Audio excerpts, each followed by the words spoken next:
Yan.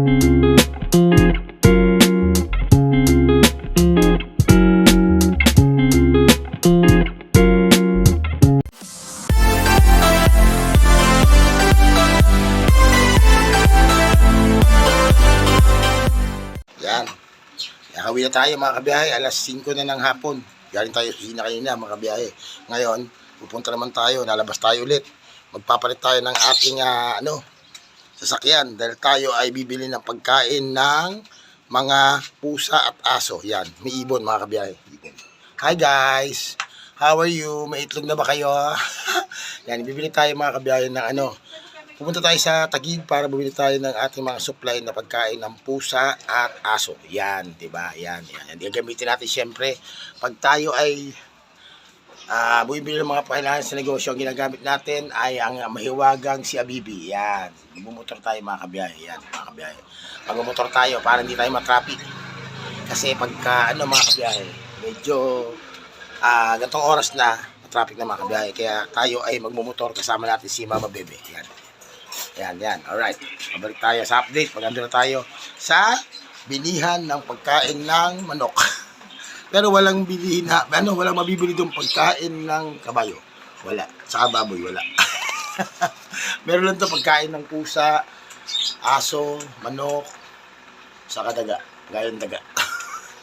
Yan mga kabiyahe. May update ko kayo pag ando na ako. Alright. Kabiyahe, alis na tayo. Tayo ay pupunta sa munisipyo. Sa bilihan ng pagkain ng mga manok at aso. Yan, kasama natin si Abibi mga kabiyahe. Yan. Magmumotor tayo.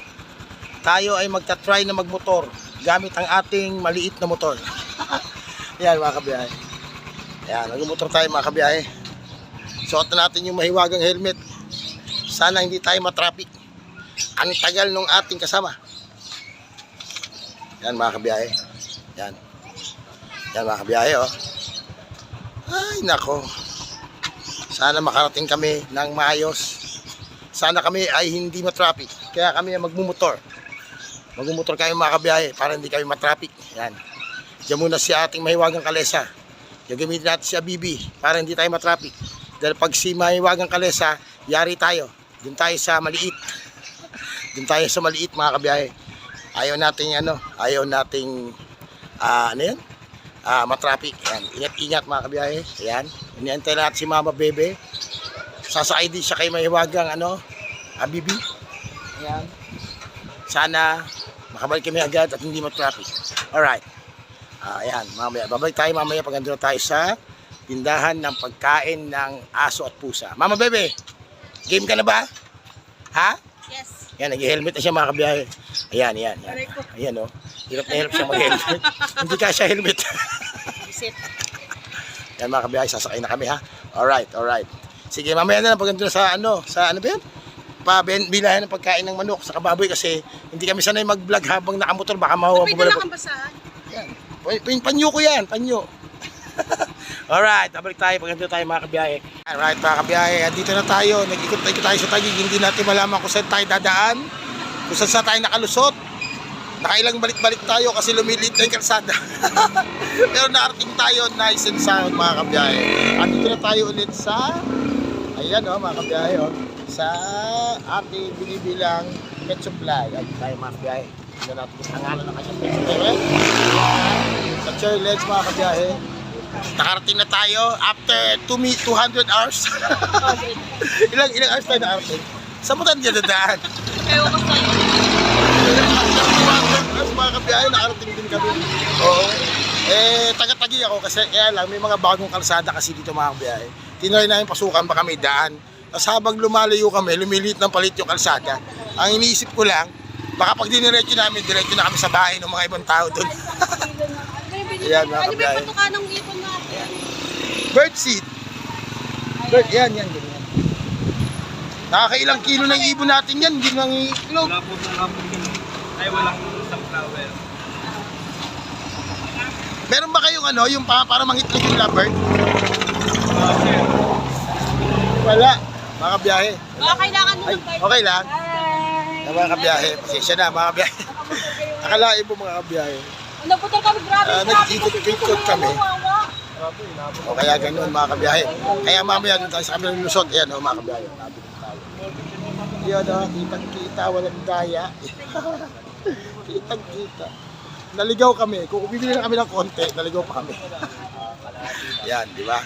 Ang mga kabiyahe, gabi na, mga ano na. Ano oras na ba? Alas 6:30 ng gabi mga kabiyahe. Nandito tayo sa Ususan, Taguig. Dahil ang negosyo natin ay walang tulugan. Walang tulugan negosyo. Kahit na oras na ng pahinga, tayo ay pinapagod ng Commander-in-Chief.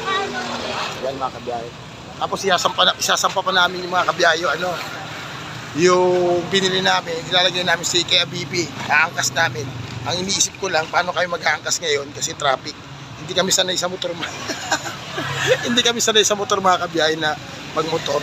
Sana makauwi kami ng maayos. Yan mga kabiyahe. Yan. Ito, ayan. Yan.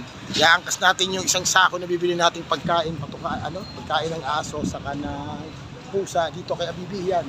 Sa maliit na motor mga kabiyahe. Sasakay natin dyan sa maliit na motor. Yan. Ang problema, ang tanong, kung kaya niya. Kung kaya niya. Kung kaya niyang magbuhat. Yan, tabing kalsada na ito mga kabiyahe. Yan. Ayan si Abibi mga kabiyahe. Yan. Yan. Alright, diba? Kita walang daya. Mamaya picture tayo para makuha natin si Abibi na nasa tindahan ng pagkain ng pusa. Nakit lang natin siya sa gutter mga kabiyahe. Sana yung kasama natin ay hindi bumili ng masyadong madami, konti lang. Para hindi ako mahirapan magmotor. Right, diba mga kabiyahe? Yan. Dito traffic mga kabiyahe, traffic na naman. Saan kaya kami dadaan? Ayan mga kabiyahe, traffic Taguig sa Ususan mga kabiyahe. Ang oras ay alas 6:30. Kami ay nasa kalsada pa. Katas galing sa opisina, tayo naman ay mamimili ng ating paninda. Alright, yan mga kabiyahe. Kitang kita, walang daya. Ayan si Mrs. yung namimili mga kabiyahe. Yeah. Yeah. Yeah mga kabiyahe. Alright.